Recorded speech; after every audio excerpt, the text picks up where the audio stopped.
Hey, it's your RJ. Welcome to the Bot Signal today. I've got a great show for you today. I am really ridiculously excited about it. Today, we're going to take a little bit of a personal path through bots, and I think that it will provide some context for some of the things that I advise on this show. I think it'll be helpful.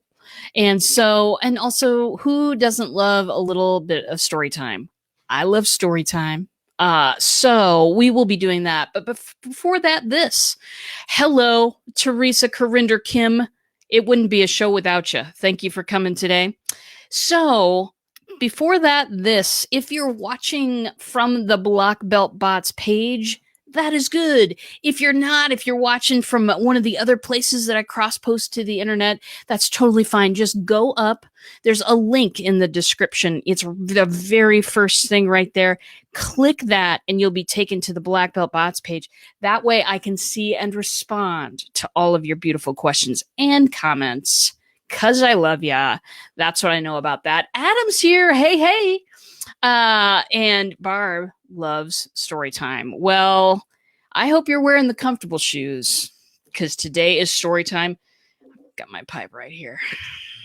I don't smoke, by the way. Anyway, so today I want to talk about what my biggest lessons have been. My biggest lesson learned, the single biggest lesson learned in doing bots for the past year. It has nothing to do with technology. It has everything to do with my approach. And without further ado, I will get into that. Adam's saying, hey, it's like family. You know, we get together at 1 Central on Tuesdays and Thursdays. It's like the gang's all here. It's so beautiful. Okay, so little context. How I got into bots. Not everybody knows this story. I got into bots a little over a year ago because I am a person who absolutely loves brand new technology. It excites me to use things in ways that no one has ever intended.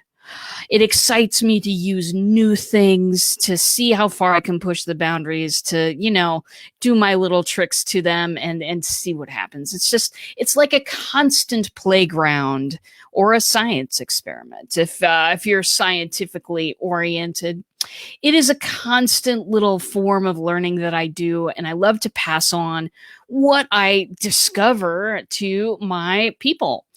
I had, before I began with bots, I was just doing technology coaching. So people would call me and I would teach them how to do websites, or sometimes I'd do websites for them, social media type stuff occasionally. It was a lot of fun, but I was kind of, looking for something to really specialize in. And I just didn't find anything out there that fit with me. So one day, I was wandering the internet, as you do, and I came upon, as I was on Facebook, and I saw that a friend of mine was in a group. This group was called Bot Academy, still exists, by the way, going strong. And she had been talking to me about messenger bots. This person, if she pops on the show today, it's Coach Jenny. So say hello to her if she pops on. I saw her in there and I thought, you know what? If she knows about bots, I need to know about bots. And because at first I kind of had rejected the idea, it sort of caused some cognitive dissonance. It's like, oh, you're gonna talk to it, I thought it would be like when you call the massive insurance company and they make you shout words into the phone so that their system can recognize it and route you to a helpful representative who might also be a machine. I thought it would be like that, but then I thought, well, Jenny's checking it out, I'm checking it out. So followed her into that group. And then there was a little thing on the little side description of the group. Start here. And I hit the link. It took me to a landing page that said I could get all of this information about what bots are right inside Messenger. And I clicked the link before I even processed the information that I was entering a bot. I just clicked the link. I'm like, okay, yeah, sounds good to me. I was grateful I didn't have to put my damn email in there, because you know what's going to happen if you put your email in there. You're just going to go to unroll.me and desubscribe from that thing, because they're going to spam you with emails. I thought Messenger, perfect. A few minutes later, I realized I was actually in a chatbot, and that I hadn't thought twice about entering that thing, because it had valuable information for me. And I was being entertained by the chatbot and given good value. So, you know what? I mean, I got on the bot and it was over. 5 minutes later, I'm in love. And it's a brand new thing that I'm shouting about to people. I'm going to catch up on the comments here. I hate that system. Talking about the spam type emails. Just dealt with that yesterday. Thankfully, bots are nothing like that. Yes. And trust me when I say that I do not advocate abandoning email. I advocate using it a little bit differently. And if you need to know more about that, Kim Boltzma is your person. Anyway, very good. So here we are. I'm in love with this bot thing. And I started experimenting immediately. You know how it is when you're your own boss. And if you don't have a whole lot of work clogging the schedule, I wrote a bot immediately. I think I had one out in less than a week. Started its own little page on Facebook, Accountabilibot. I just went whole hog, because I had a client who had some difficulty getting some things done. And so, accountability, if you're a solopreneur, accountability is your best friend anyway. So I created this bot that would help her keep accountable on what she wanted to do. And then, the rest is history. She loved it. I passed it out to some friends. They loved it. One of them put it on her wall and just said, oh my God, you have to check this out. And then the link. And 70 people came in overnight. And it was pretty astounding. It was doubly astounding because of this. I had just shelled out that February $5,000 to be in one of those 7-step systems that's going to create a funnel for you. Yeah, I was taken in, guys. Listen, I'm not always the smartest person in the whole world, but you knew that, and you love me anyway. So the program that I had joined, the $5,000 thing, wasn't bringing in a single cent. In fact, I was blowing a lot of money on Facebook ads and not getting any results. I put that bot up as an experiment, and it brought me 3 paying clients. What just happened? You know what I mean? It was like, I got to think about this in a whole new way. It changed my perspective entirely, so much so that I spun on a dime and made my entire business Facebook Messenger bots. It was June of 2017. By July, I had a class up on how to write bots. I'm a fast mover, people. And I was just absolutely loving it. So, hey, Rebecca, it's love back to you, Tish, as well. Funnel fail. Oh yeah. Oh, there were tears. Tears and snot. I'm just telling you that because you're a member of the family now. It was ugly. Great to see you, Rebecca. I'm so glad you're here. Adam the Adequate. I like that. That is so nice. Okay. I adore you people. Okay. Bot explosion, botrific. Yeah. And that's exactly what happened. I'm like, okay, if I can write one of these and draw in paying clients, then I can write 5 of them and I can attract 5 times as many clients. It seemed like good math to me. Now, I'm not a math student. I was a theater student for years. Anyway, so here we are. And I'm writing all of a sudden, I'm writing 5 sequences. I had 3 websites going and 3 Facebook pages going and 3 bots going with the 5 sequences. I was writing differentiated content. I was targeting different audiences with the different websites. I was going absolutely insane, and possibly some hair removal was happening through kind of some yanking motions as well. It just wasn't, I kind of went crazy on it. And the bots that I was building were meant to, have all of these fancy, fancy things happening in the background. And it was so cool. Listen, if you're a tech geek, you would have loved that setup. You would have loved that setup. It was it was elegant. It was beautiful. And nobody was making it through. Like I kind of detoured from what had worked and thought, I was polishing my message, making sure that it's right for the platform, making sure it's right for Messenger. I was putting them through all of the things that would allow me to differentiate people in the background into, categories of what they wanted to hear. I was so focused on it. And I couldn't figure out why people were dropping. People were dropping at a rate that was more than what it had been before. And I'm like, I had my own personal what the fire truck moment, those. It wasn't good. I had just stopped everything. I finished out my contract with my old stuff, but I wasn't pushing that stuff anymore.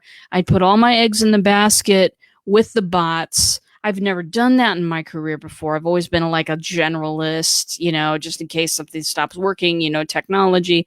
But I put all my eggs in the basket with this thing, and I was giving it my all, and it wasn't performing the way that I thought that it would. And my thing then was, what if this is, maybe I thought more of this than what it is? Was I wrong about bots? It was a serious moment in time, because it was like, I don't get it. I'm putting a good effort forth here. I'm writing a better bot than I see most people writing. Why aren't people responding? Okay. So was I wrong about bots? No, grasshoppers. My approach was wrong. So I was only focusing on what I had to say. I didn't really appreciate any kind of relationship that my bot started, except for the transaction relationship. So I was having good conversations with people occasionally, but I was only marking them as good in my head if it led to a direct sale. If it led to a sale directly. That's the only thing I was measuring on my return on investment. And I was so focused on what I had to say that I'm like, here's the question in my head as I was looking at my stats. Are people getting this? Are people listening? I was treating it as a lecture at a university. How many people are responding to this? Yeah, that's the wrong approach in a bot. It's the wrong approach. And I don't blame myself for taking that approach, because we're kind of taught that. We've got it ingrained in our heads that we need to shout as loud as we can and as many times as we can, and hopefully Google will notice us and be good to us and love us and put it on top of a search without paying a hell of a lot of money. We are, we're trained to think that way, and we're trained to think transaction first when it comes to return on investment. Okay, so that's exactly the way I was thinking. And the minute that I made a different decision, the minute that I turned that around and started focusing on a two-way conversation as an ROI instead of just a transaction, the minute that I started considering that it's not about me, and it's not even necessarily about you, it's about us. The bot is about us. And it's about me being able to focus some of my energy on drawing you out and talking to you and figuring out where you are in this situation and figuring out if I have any tools to help you. And sometimes I do, and sometimes I don't. Sometimes you're looking for something different than what I could provide. A few weeks ago, a friend of mine tagged me in a post in one of those really, really big ClickFunnels groups. And somebody had been asking a question about bots. And this person knows that I do bots and said, hey, talk to RJ Redden about bots. So, I responded and I friended this guy, and he had one question for me. And the question was about, have I ever worked on an event with 20,000 attendees or more? Well, the answer was no. And boop, never got another response to a message. I didn't have what he wanted, and that is perfectly okay with me. I'm okay with being sorted out, because then I don't have to spend energy trying to get somebody to listen to a message that's not valuable to them. It's a beautiful thing to be sorted out, for somebody to say that this is not what I want. Anyway, got a little bit off of a tangent there. So I changed what I was doing. I focused on conversations. Two-way marketing is a thing. Two-way marketing is a thing. And it's never really been a thing before for me. It's always been the one-to-many solution. It's always been the lecture and the thing where I'm going to get my message out in a way that I think that you'll hear it. I'll use your language. I'll use examples that fit with you. I'll do all of these things, but it's just me talking, whether that's giving a speech somewhere on a stage at a conference, whether that's writing an email or a blog post or doing a podcast. You might get some interested folks that come back to you and say something. That's wonderful. That's like the biggest win when it happens. But in a bot, I get that all the time if I'm asking for it. What I'm saying is every post cannot be about me. Come join me. Come listen to me. It can't be about that. It has to be occasionally, hey, how are you? What's going on with you? Is there a way I can help you? At least, with some little bit of education. I'm constantly putting out free stuff that people can take advantage of to get a toe in the water for bots. I prefer it that way. I prefer that people get a toe in the water and know a little bit about what's going on before we jump into a relationship.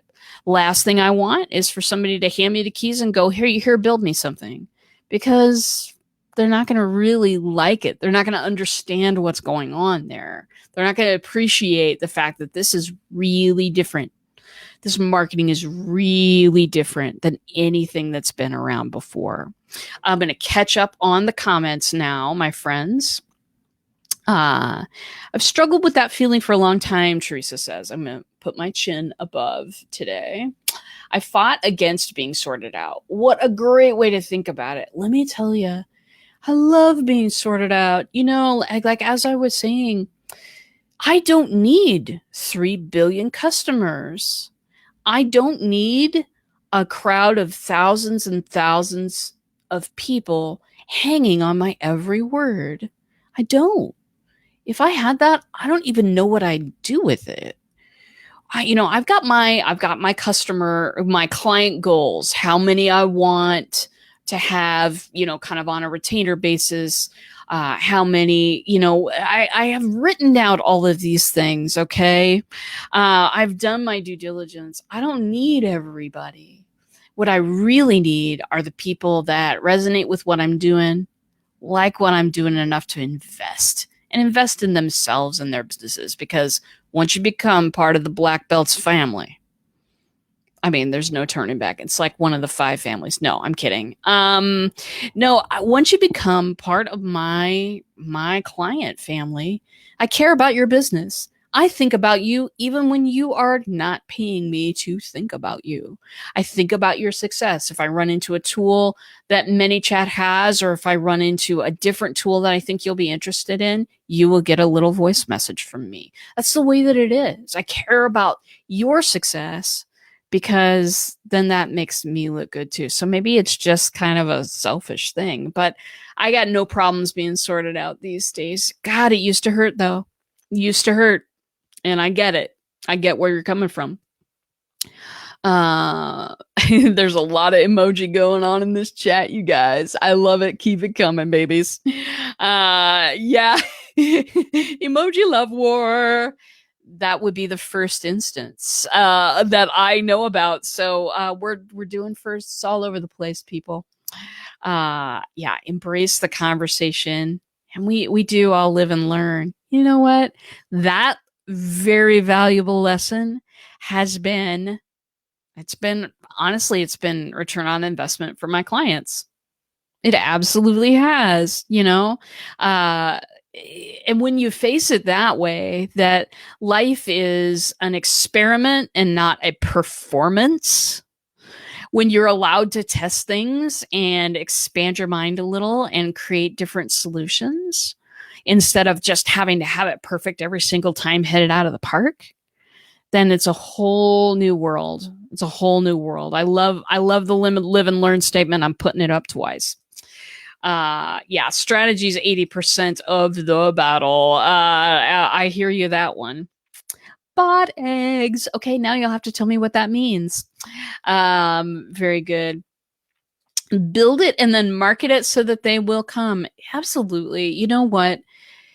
I find some truth to that statement, and I also find a little bit of falseness to that statement. You all remember the movie. Maybe you don't. Maybe I should explain this.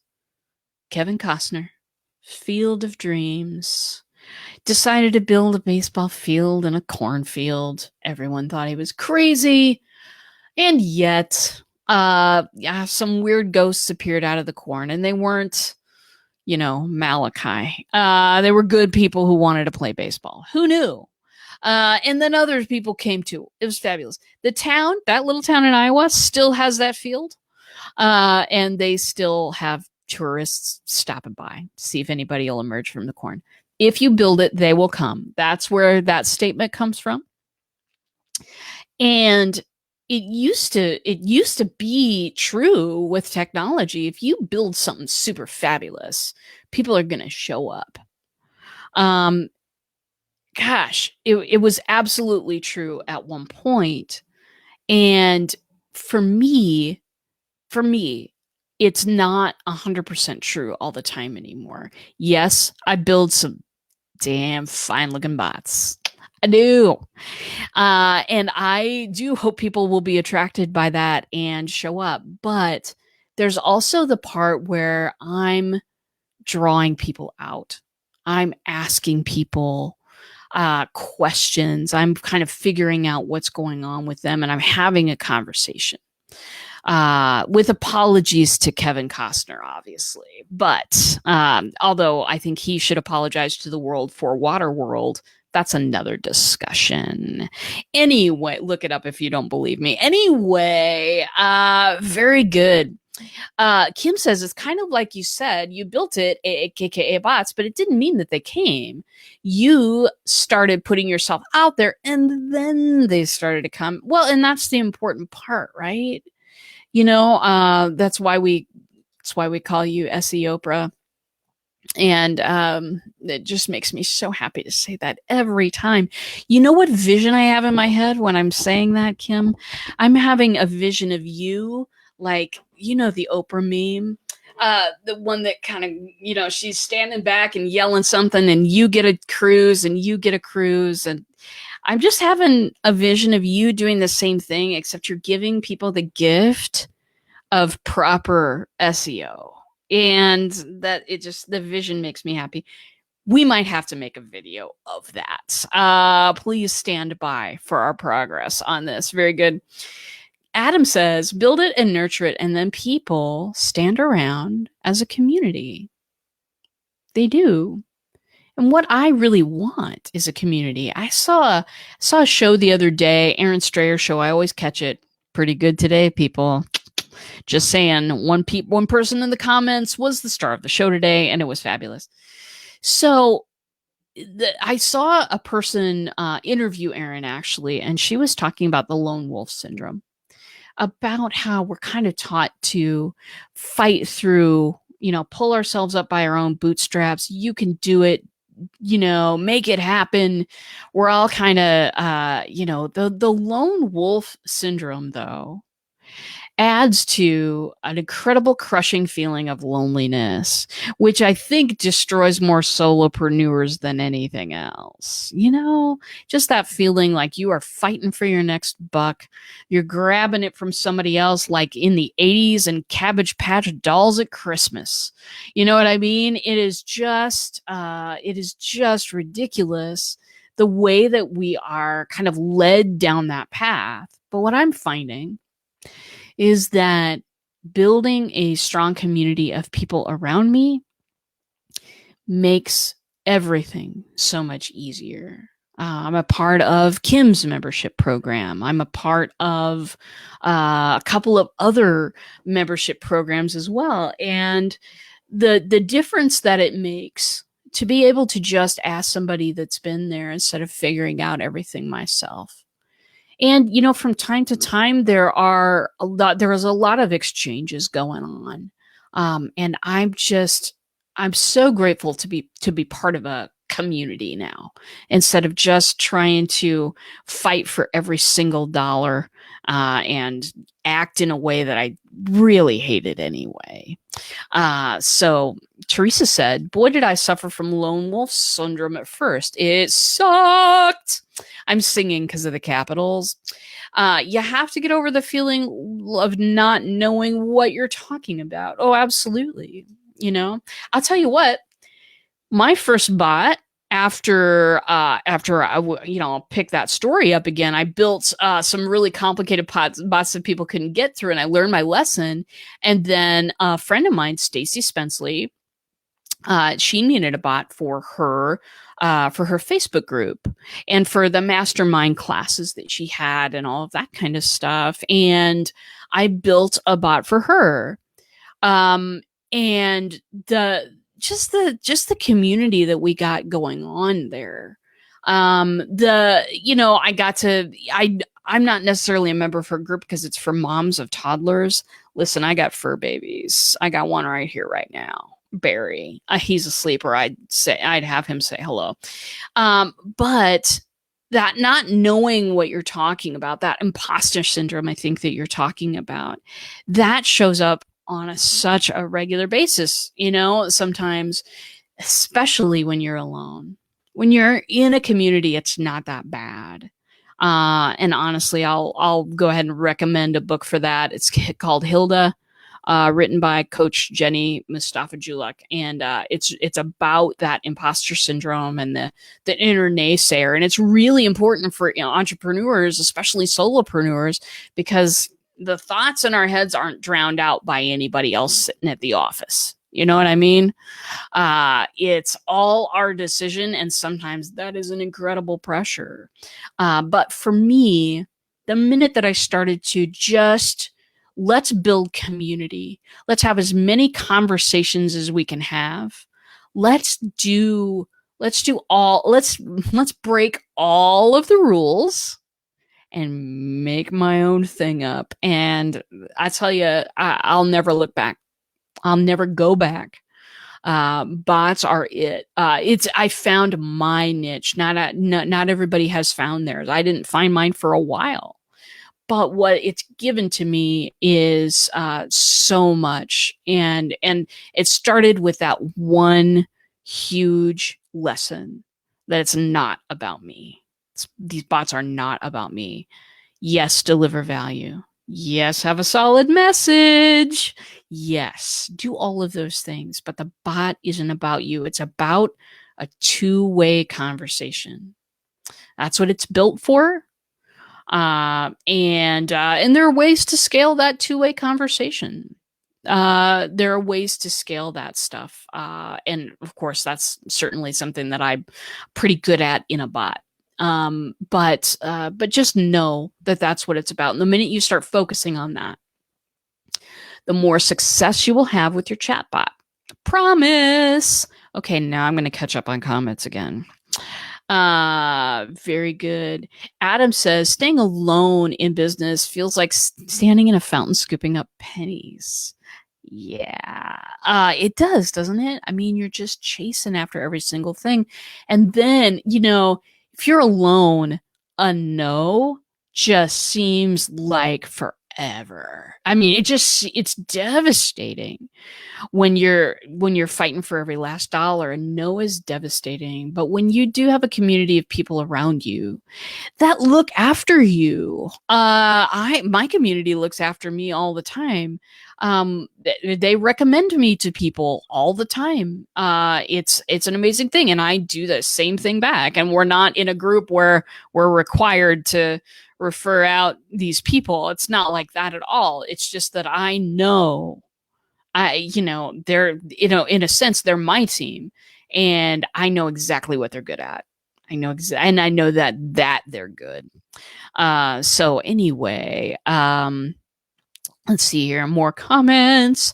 Break the box, make your own rules. It's true. I do giggle at all of the people that say, well, this is how you have to do a chatbot. Sweetie, they've been out a year. I mean, and I know that there are several certifications that you can give out for bots. Or that you can get as a bot builder. I'm good. You know what? Went to all the school I needed. Got a couple master's degrees to prove it. That's all I need, babies. I'm not going through another course. But it just makes me giggle, because we're all trying to figure it out. We all are. We are all throwing the spaghetti at the wall and seeing what works. So very good. Bots are it. They are. I can't even. Oh, Batversation. Ooh, I like that one. I'm going to have to check the URL for that later. Okay, moving on. Here we go. Teresa, this one is really long, so I'm just going to read it because it will cover more than half my face, which it just makes me look like that neighbor in the Tool Time show. Okay, so I'm going to read this guy. Yes, I finally found mine. I think your niche is what you're talking about there. Such a good feeling. I had to get over the whole imposter thing because I was trying to appeal to moms, but I have no children of my own. I'm a teacher, and I try to reach people from that perspective. Yeah. There you go, right? Like, listening to that voice in your head that says, oh, you're not a mom, so you don't know. I remember, way back in the past, I worked on my undergrad was in theater, both front stage and backstage. So a lot of scene design and painting and building stuff and all of that. And I would go to this high school every day, and those kids, they worshipped me. They would get off work and bring me a burger, because I usually failed to pack any food and I lost track of time a lot. But like, they would confide in me about stuff that was going on. They would I just had the best time with a lot of those high school kids, and it was so ridiculously fun, but also exhausting, but also really fun. And what I learned was, that I had a perspective for them that they would listen to, probably because I wasn't their parent. They're teenagers. They're not listening to their parents. They're listening to other people. I was a staff member at this high school, and I taught people, like, painting and building off of a plan and probably, well, I had some help with that, but yeah, I mean, it was a really interesting perspective to note that being their parent sometimes is absolutely beneficial. And I'm so glad that you found your niche and a way that you can relate to people. Okay. Just like I'm rethinking my show for so many reasons, Barb Ireland, please elaborate. Please put in the comments what you are rethinking, my friend. BYOB. Oh, absolutely. For me, BYO coffee in the Yoda cup today. One of my Yoda cups, let's just be honest. Okay, so fantastic. Do you have questions? Do you have questions about this? Do you have questions about, and here's specifically what I would love to get some questions about. Do you have some questions about going against the grain of how traditional marketing would have you go? Do you have any questions about how bots fit into particular situations? Do you have a question if a bot would fit into your situation? Could you use a bot for this, RJ? That's a great question. Any questions you have about bot process? I'm here. I'm listening. I got forever. Because Kim Boltzmann's my next appointment, and she's in the audience, so it's fine. Anyway, I'm just teasing. About the age is not a factor show. I have read some details about that show because I'm also doing the live video hub bot. So you're thinking about you're rethinking your show now. How come? What is it that you want to do with that? I love doing shows. I might have been born in front of a camera. I absolutely love to film myself. Okay, here's a secret. Are you ready? So many of you know I was an exchange student. This is like RJ's story time today. So I hope that you're comfortable.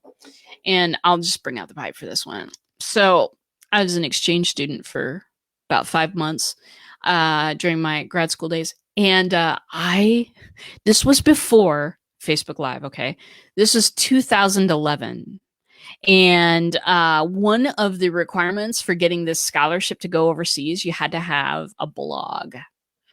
And so I was sitting there in Germany with my coffee thinking, I don't really like writing, but I like talking. So I got myself a monopod, which is a tripod, but it just has one leg so that you could kind of stick it, you could kind of stretch it out, stick it on the floor, and then film yourself. And keep the camera steady. It was really nice, and I could take it with me everywhere. So I'm not kidding, and there's YouTube evidence for this. I would, every time we would stop somewhere or whatever, I would make a blog post. I think 100 were required for the trip. We were gone 5 months. I made at least 400 blog posts during that time.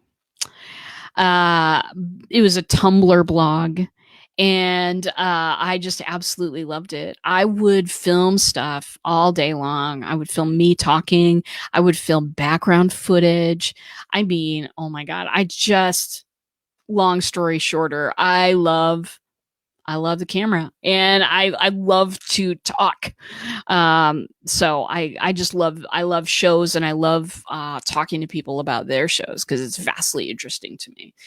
Anyway, can't even remember why I started off on that path, everybody. Oh, Adam's got a question. Whoa! Okay, and it's one that I can be above.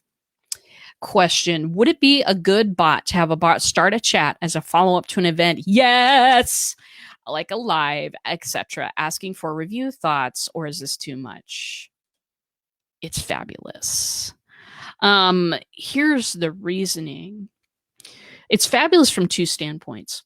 A, it makes people feel awesome to be acknowledged for being in the audience during a show or making comments during a show, or, it just makes people feel awesome and seen and heard when you acknowledge their presence by saying something like, hey, thanks for joining the show today, or hey, I've noticed that you've been at a lot of my shows lately and I want to say thanks. And then asking for, but here a sample of questions you could run. What's the biggest thing, but what's the biggest takeaway that you've gotten out of my show lately? Or what's the biggest takeaway you got out of today's show? Or, the obvious ones. What do you, you think there's something missing from my show? Do you think there's a segment that I could add? What do you think? All of that, all of those kinds of, questions that you'd find on a survey, those are all fine. What I like to do, though, is I lean away from those because they're so general or whatever, and people are so used to being asked those. And I want to start a conversation if I can. I like to do the biggest takeaway question. I also like to say, hey, this is a possible future vision I have. What do you think?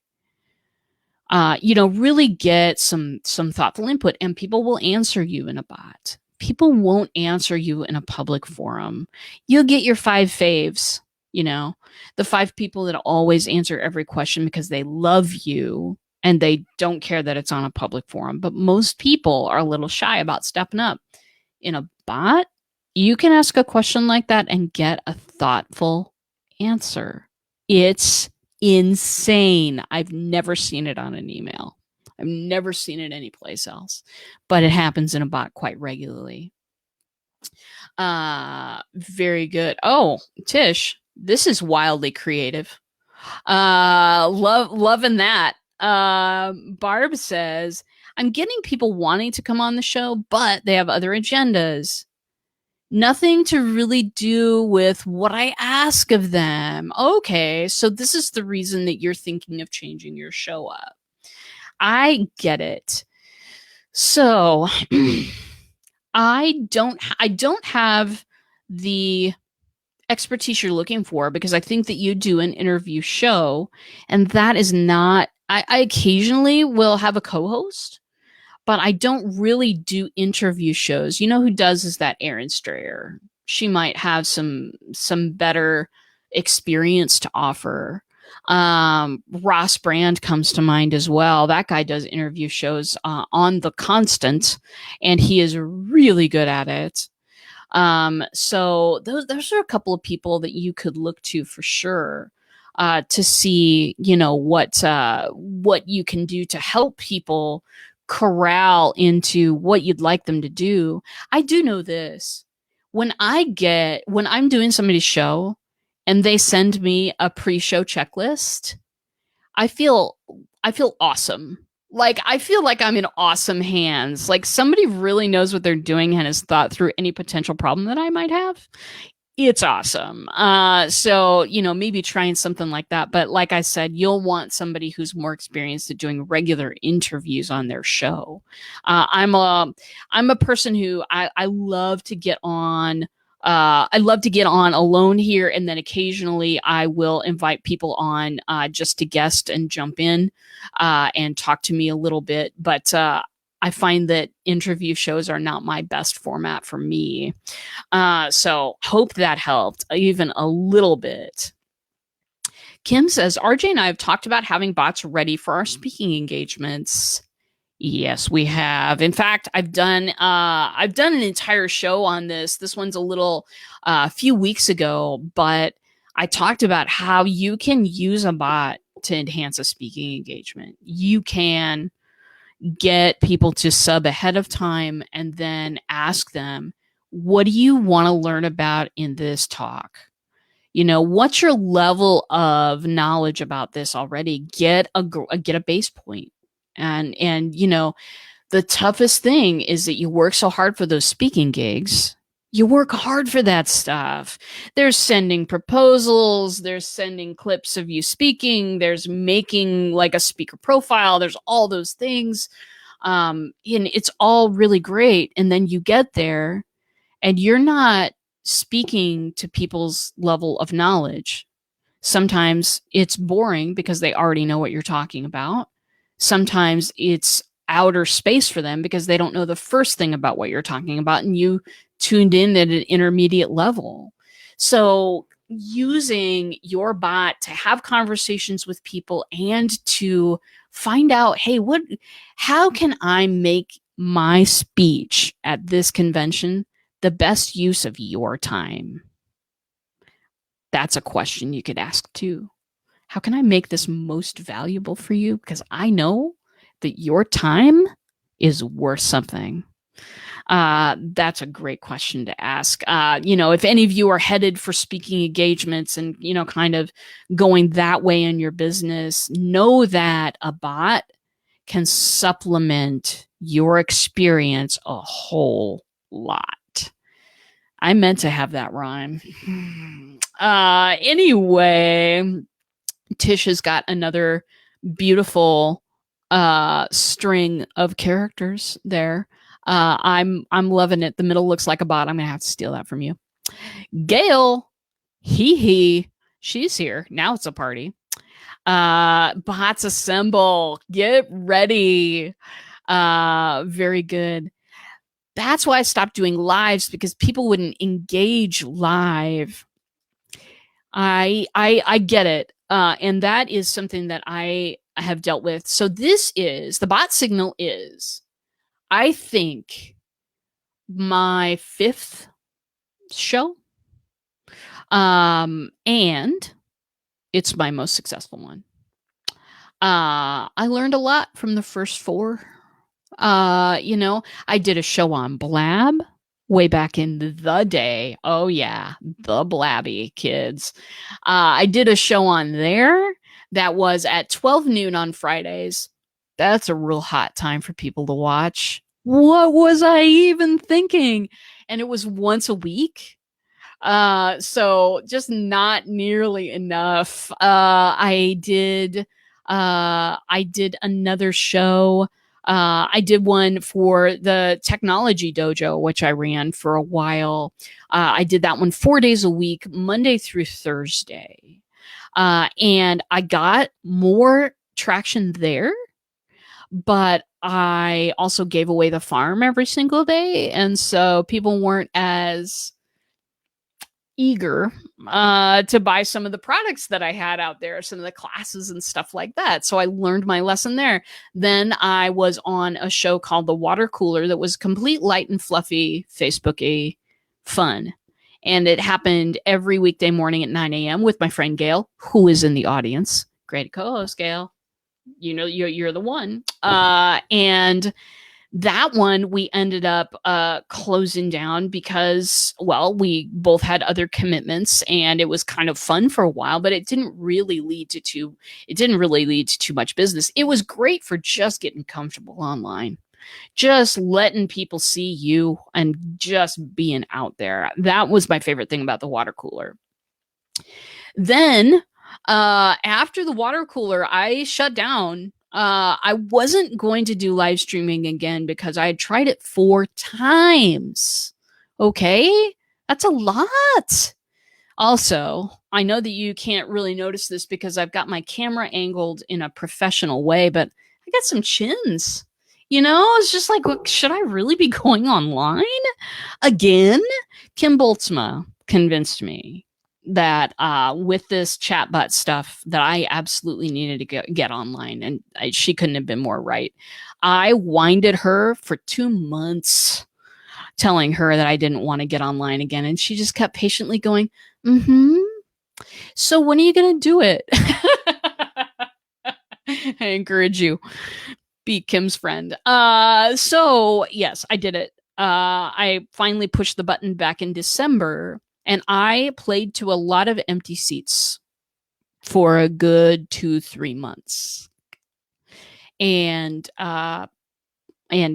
today it's not like that anymore, and I couldn't be happier with it. But it really, a determined and persistent experiment. It needed to be, because honestly, yeah, getting butts in the seats is great.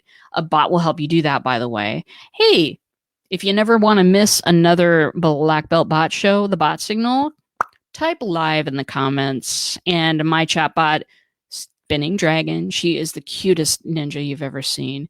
She will hook you up to get reminders about 10-15 minutes before I go live on Tuesdays and Thursdays. Anyway, that was a shameless plug. So I played to a lot of empty audiences, and what I got out of that is that then I was super appreciative when I saw one viewer. You know, 0 goes to 1. It does, especially when you're consistent.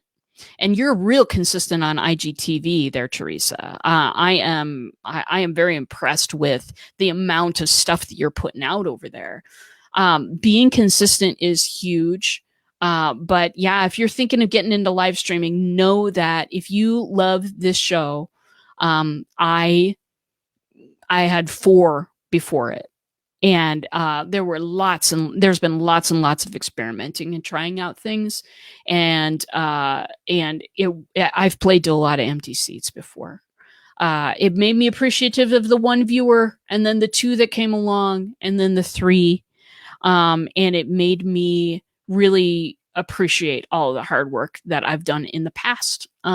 This show has taken off and done things that I've never done with the show before. So in major part due to all of you in the audience, and especially that Kim Boltzma. Anyway, very good.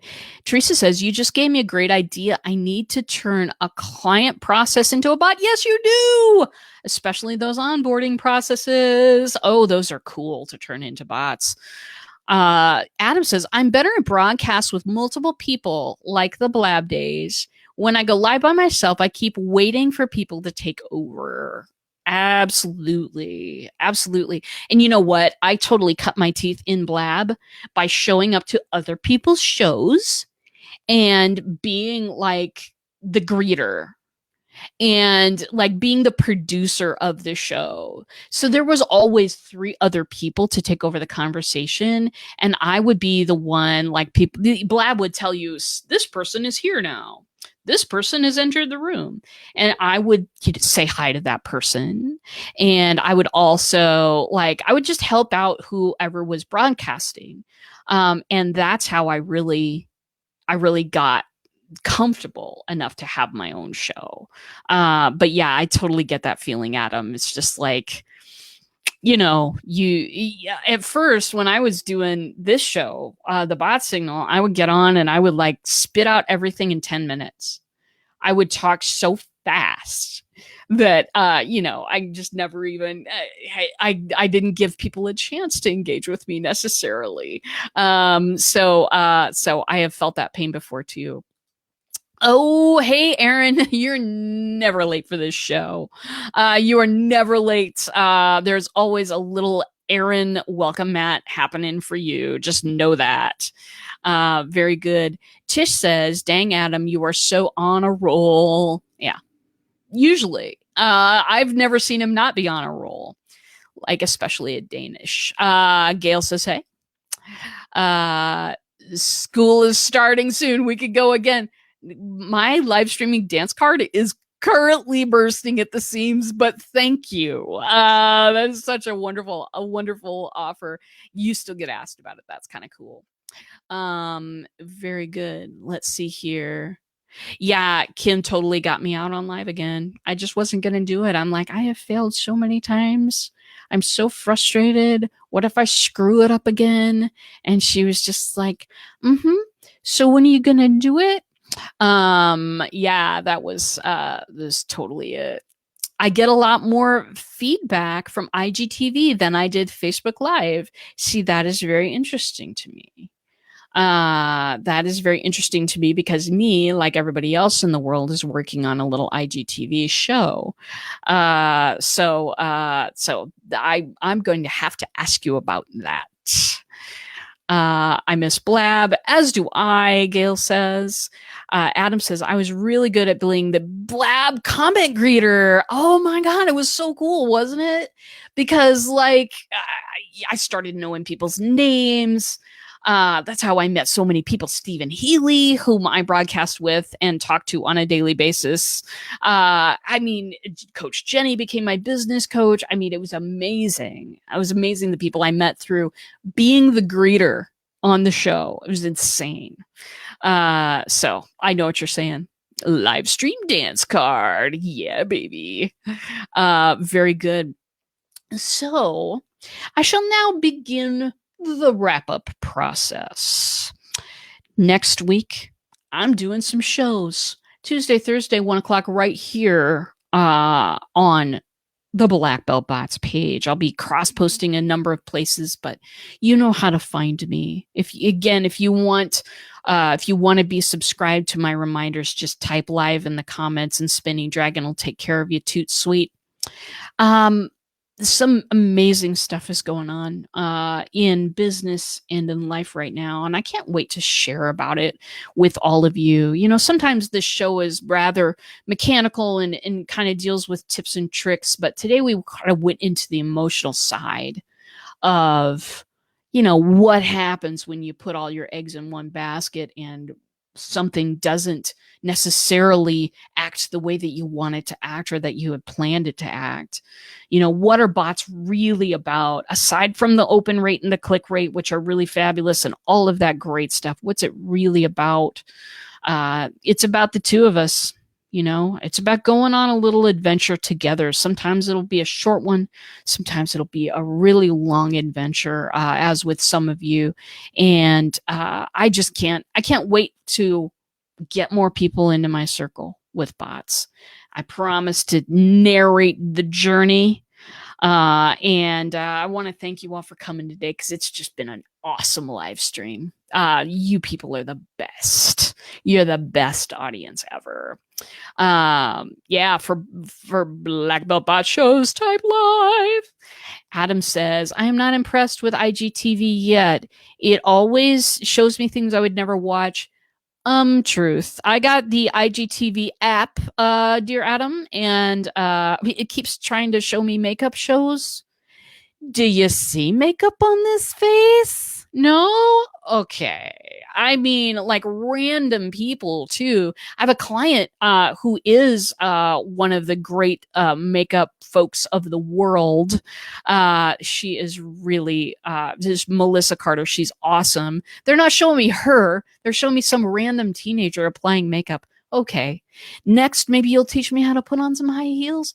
Can you imagine the terror and the devastation if that were to actually happen? Yeah, it's giving me stuff I don't care about too. But I think that we're at the beginning and they are teaching the algorithm yet. So it's going to be a bit. And what I'm going to do is go on the regular Instagram app and search for some people that I want to be subscribed to. And I think that will cure itself over time. Very good. So my darlings, it is 1:58. There will be no Nerdy Girls Geek Out show this week because we're in the off week. But there will be plenty of stuff going on next week. There's going to be 4 shows again next week. Tuesday, Thursday, right here. Let's Build a Bot on Wednesday with Stephen Healy. And then there will also be the beautiful Nerdy Girls Geek Out on Friday. The week after that, I'm insane. Live for 5 days. Live in 5. 5 days live. 5 days live. It's going to be a little series running on the Be Live in 5 page and cross-posted to many other places in the universe. It is going to be every morning for either 60 to 90 minutes. I can't remember, but it is going to be great stuff. If you are a live streamer or want to become one, we're going to be sharing all the secrets of confidence on camera, repurposing your stuff. Listen, people. It's going to be insane. So please do join that the week after, and I'll have my regular scheduled shows on top of that. So, darling. Oh, yeah. Kim says, type live in our last show to get reminders for Nerdy Girls, because you know we have a bot on there already. That is that is it for the day. I got to sign off so that you folks can go and do the other things you are meant to do today. Have an absolutely lovely day, and I will see you in a bot.